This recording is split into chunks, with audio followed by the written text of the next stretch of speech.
Talk about Iran because there's been a discussion about a vote she cast that you mentioned earlier. Back in March, there was a resolution in the Senate, and here's what it said. The Secretary of State should designate the Iranian Revolutionary Guards as a foreign terrorist organization, and you voted for that. Now, the Washington Post analyzed your position, Senator Clinton's, and this is what they editorialized. So is there any real difference between Mr. Obama and Ms. Clinton on Iran? Mr. Obama contends that one distinction lies in Ms. Clinton's acceptance of language in the September 26, 2007 resolution, that it is critical national interest of the United States to stop Iran from creating a Hezbollah-like force in Iraq. Mr. Obama claims that such language is saber-rattling that could be used by the Bush administration to justify an attack on Iran. This is hard to fathom.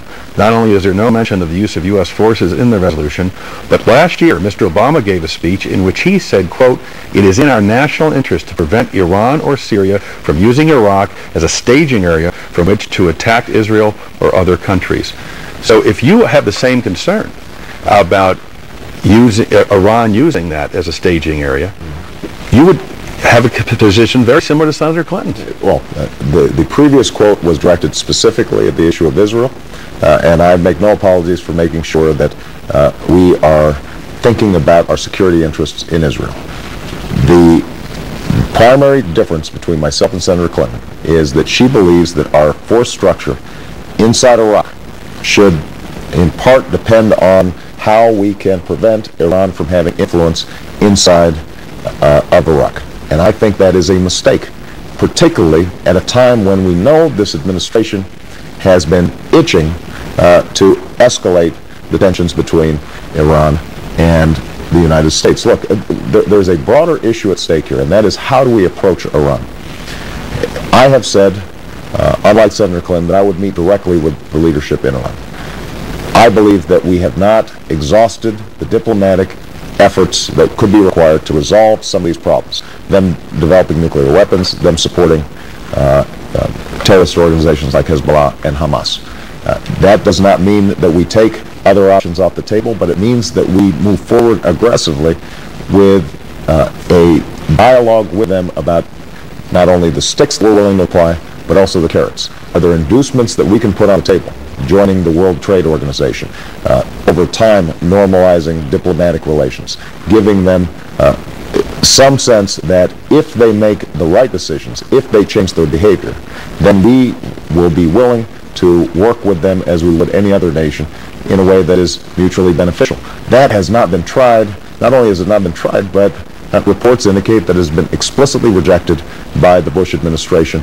That is a policy that I intend to change as President of the United States. This is what you said on Iran. Senator Barack Obama says he would engage in aggressive personal diplomacy with Iran if elected president, would offer economic inducements, and a possible promise not to seek regime change if Iran stopped meddling in Iraq and cooperated on terrorism and nuclear issues.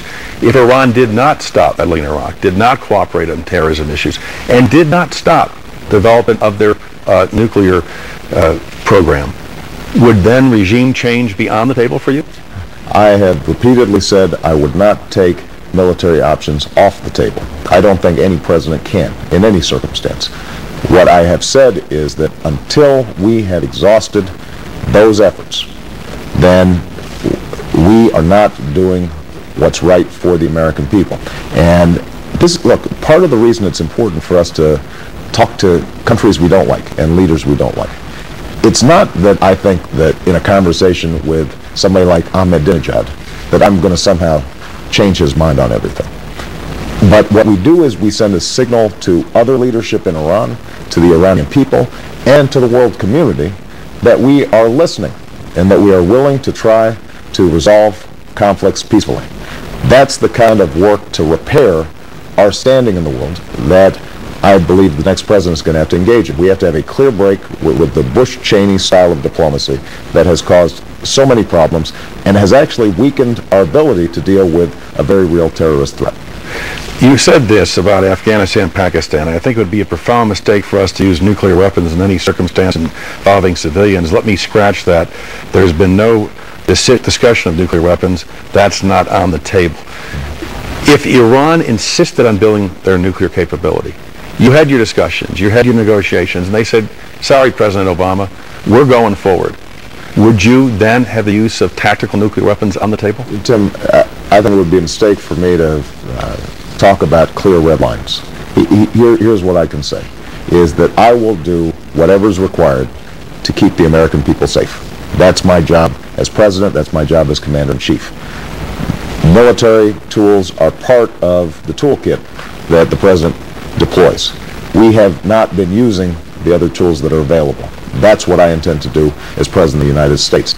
I will make certain that we are doing everything we need to do, not only to deal with Iran, but also to deal with the instability that we're seeing all across the region. And I think it's very important. I give Joe Biden credit in the last debate that we participated in to point out that you can't look at Iran in isolation from critical problems like Pakistan, from the problems that we're having in Afghanistan. We know now that 2007 was the deadliest year for U.S. troops, not just in Iraq, but also in Afghanistan. We have seen a tremendous rise in suicide bombings. We have seen that Al-Qaeda has strengthened itself in the borders along Pakistan and Afghanistan. We've also seen the Taliban resurgent.